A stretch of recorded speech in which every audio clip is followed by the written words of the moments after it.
Hi guys, and welcome to Reality with T. So I'm gonna review Married at First Sight.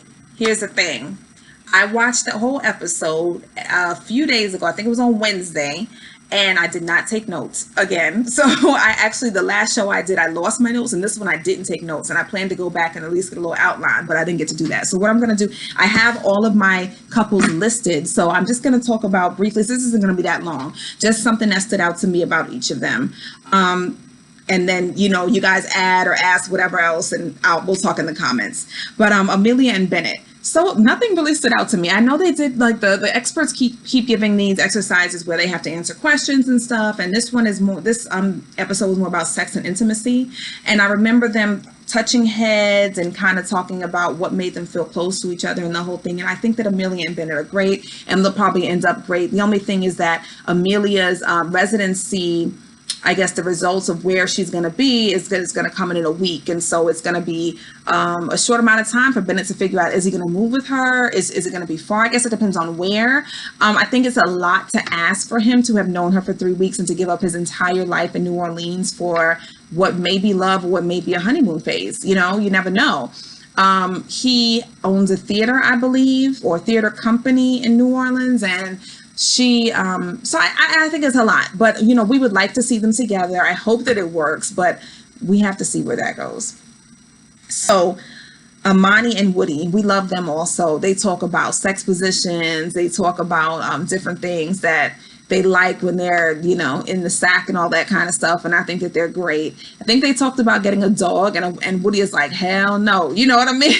He's like, dogs, he kept talking about no, he's, I want a kid too first, and she's like, no. So then they had like a little thing about that, but it was kind of funny. But they're okay also. I love them together. I love Woody. I love his confidence. I think he's hilarious, and I think they're going to be great. Now, Olivia and Brett. Okay, let me get them in my head. So Olivia and Brett, so they met with Dr. Viviana. I think she's a sex therapist of the therapists, right? And so we see them discussing, how she feels about, how they both feel about intimacy. And I believe Brett was saying that she isn't really affectionate, and he would like to know that she's into him because they haven't had sex yet. And Olivia says, so Viviana asks, is it just now because of the cameras, or is this all the time? Does it make you uncomfortable? So she's kind of explaining, and she's like, she's like, yesterday, we were laid out on the couch, and, I guess she thought that she was being affectionate then. It's just that she's not affectionate in this moment. And so, like, there was a point where she said, just touch his leg, and she did, and they kind of got closer. So then Brett starts talking, they keep talking about who's going to move with who, the whole thing. And so Olivia at one point says, I think that it would be a different situation about us moving if he didn't own his house, because it kind of means I have to move in with him because he owns his house. And then Brett says something like, oh, how irresponsible of me. And then she says something again, and then he's also like, yeah, because I don't, just because I have a mortgage, this and that. So it's like everything she says, he takes as an attack on his whatever, his personality or whatever. And it's almost like that's his insecurity. She is not even, what she is saying has nothing to do with the meaning that you're taking from it. And then Dr. Viviana pointed it out, because she was like, I don't think that's what she's saying at all. Like, where is this coming from? But here he is with the sarcasm and his quick little remarks. And so they're kind of going back and forth about different things. And at one point she says to him, like, why are you looking at me like that? Don't look at me like that. I think it was when Dr. Viviana said, well, why haven't you guys had sex? And he was just kind of like, yeah, huh? Why? You know what I mean? And he gives like this little, like, asshole-ish, like, with them ears and that nose, that asshole-ish look, that little dumbass look on his face, and like, yeah, huh, why? Like, you answer, this is on you type of a thing. And she's like, well, I do not like when you talk to me like that, or when you look at me like that. I'm glad she pointed out, because she's like, you look at me like I'm dumb. And did she say it during? No, they talked about it later. And she's like, yeah, with that sarcastic look on your face. He's like, what's a sarcastic look? With a sarcastic look on his face. And I don't think that she could really verbalize it the right way. And I probably can't now either, but I understand what she's talking about. You know what I mean? Like, you always have that face on. And then I think even when they were talking to Dr. Viviana, she says to him, like, you know, can you stop playing? Like, now is the time to be serious. We're having a conversation. You know what I mean? Like, and I said that from the beginning with him and his brothers from the wedding. Like, when is it time to stop playing and just have a serious conversation? So now when they're talking later and he says they're talking and he's like, I'm being serious right now, Olivia has a hard time really taking it in as being serious because you're always playing. How do I know when you're being serious if you're always playing and always being sarcastic? So I don't know when you're serious, and now I'm weary of you because, like she said before, I don't know if it's genuine. I think she said to Miss Viviana, they both said about each other, you act different on camera than off camera. Which could be because it's not comfortable to have 3 people in your face with a camera and then you're supposed to be authentically intimate or romantic or what have you. But you know, she's like, I just don't know which one is the real you. And that's fair. I honestly feel like she is over him. I feel like she has tried so many times to be serious and to get to know him and the whole thing. He is not open to new experiences the way that she is, to traveling. He isn't open to not, he's very judgmental about the way that she uses her money or she spends her recreational time. And I think that their lifestyles are so different. Like they said, he really wants kids. She doesn't know if she wants kids. He has more of a sedentary lifestyle. She wants to be more of an adventurer. And I just don't think that it's ever going to click. And I think she's over him because if I were her, I would want to jack him up as well because I'm trying to have a serious conversation with you and you're playing. Stop it. You know what I mean? Like, grow up. It's annoying. So we'll see how this goes. But I mean, apparently there are times when they have had like more intimate conversations or more intimate moments, but I feel like that's gonna be done now. Okay, Karen and Miles. So Karen and Miles talk about the whole intimacy thing. And Karen says, like, listen, we're on camera and I'm just not comfortable talking about it. You know, my parents are watching the whole thing. And like I said to y'all before, I get Karen. You know what I mean? I've always said I would love to do something like The Real World, but I don't want to be on national TV doing it because there are times when you have to sit down and talk about things like your childhood and this and that. So you might like let all this stuff out and the world sees it. Then by the time you get home, you got your whole family done broke up because you done told all your business on TV. You know what I mean? Like, I can understand where she's coming from. Like, it's just uncomfortable. You know what I mean? And so Dr. Viviana told her, well, you can show intimacy in other ways. You know, you can do it off camera. You can send notes. You can send text messages. You can do different things like that. It doesn't have to be that you have to be openly sexual on camera. She also proposes that they take sex off the table, and you can kind of see Miles's face like, huh? But she's like, just take it off the table until after decision day, so that you don't feel pressured right now, and that isn't a part of like the decision you have to make, and you don't feel like you're pressured to do it before decision day, or he's not going to choose me. If we're both on the same page, and listen, we're not even thinking about sex until after decision day, maybe it'll like lighten the mood and the pressure. You know what I mean? And I think that they both agreed to that. So we'll see how that goes. But I understand Karen. I knew that's what it was. If she is into Miles, I'm glad. I want to see more of that. You know what I mean? But I still see her being kind of hesitant and pulled back. And it could just be because she is very uncomfortable on camera because she doesn't look comfortable. You know, she just doesn't. So Henry and Christina. Lord, I kind of like Henry though.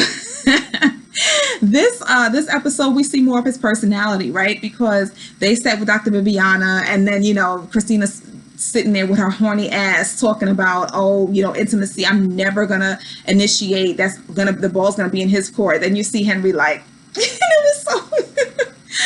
I was rolling because I'm like, we never see this part of his personality. You know what I mean? And it was just like sitting in a therapist's office. It was funny, but he was listening to her, and she just keeps talking about, I want him to make the first move. And I'm trying to figure out, like, I just don't see this whole big, huge sexual attraction to him when they really haven't connected in that way. But I mean, I guess. So then they start talking about, what did they talk about with Dr. Viviana? That I can't remember. The intimacy, I think he touched her leg. Yeah, he was the one that touched her leg or something like that. She was like, well, would you feel comfortable doing this and that? And he talked about how he's shy and the whole thing. Then they had another conversation, and it might have been with questions from the therapist. Either way, he comes out saying, he doesn't have confidence, in himself because when he was a child, he was overweight, and he never, even though he lost weight, he still kind of feels the way he did back then was that he has low confidence. They're kind of opening up to each other, and they seem to be doing better, right?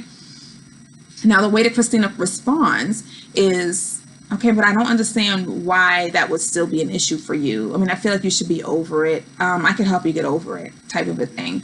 It lacked empathy. It was very insensitive, and she wasn't really listening to him. Well, she was listening to respond and not to hear him. He's opening up to you. This is a time where you could have connected with him and could have said, oh, okay, I'm connecting some dots here. Now, let me get back to what he said, because I'm not connecting the dots.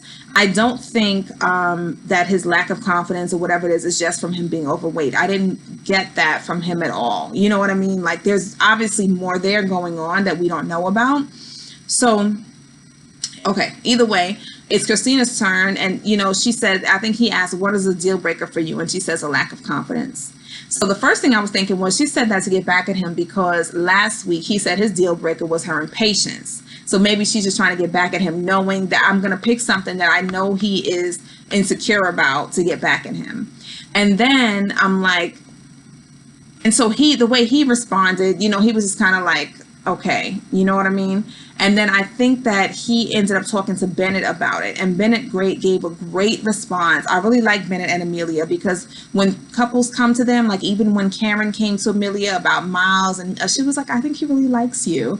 And then, you know, this time Henry went to Bennett. They give very unbiased answers. Bennett is very smart. He gives a so quickly. I like people who are very quick-witted. You know, he gave a very quick, in-depth response. That was very, you know, unbiased, and would have made Henry feel better about the situation. How can I put a positive spin on it? This may be the way that she's thinking. Maybe it just wasn't all a negative response. But I think that to me, that just turned Henry off, because it's like, number one, I can't open up to you. Then you're going to come back and say, and I think he brought it up to her, like, if I just said I have low confidence because of X, Y, Z, and then you're going to tell me that's a deal breaker. And then he asked her, did you do that on purpose? Or, you know what I mean? Like, what was that about? So then, you know, she says that she went and she talked to her mother about him or the conversation.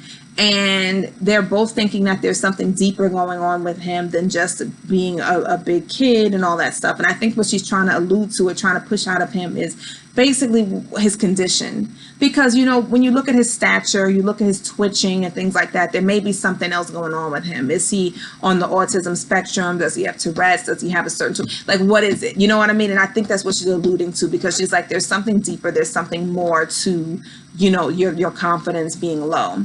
And I believe, how did they end up? Were they going back and forth? Either way, I left thinking that this is it for their relationship. Even though they had a good few days and they're trying to turn the corner, they will not end up together. Henry doesn't want her, because he clams up when you know, and shuts down, I think, like he says, when he's confronted, and she doesn't like that. She's an aggressor, she's a bulldog, so she has to like back him into the corner pretty much for him to respond, and he doesn't like that. He doesn't like to be you know, confronted in that way.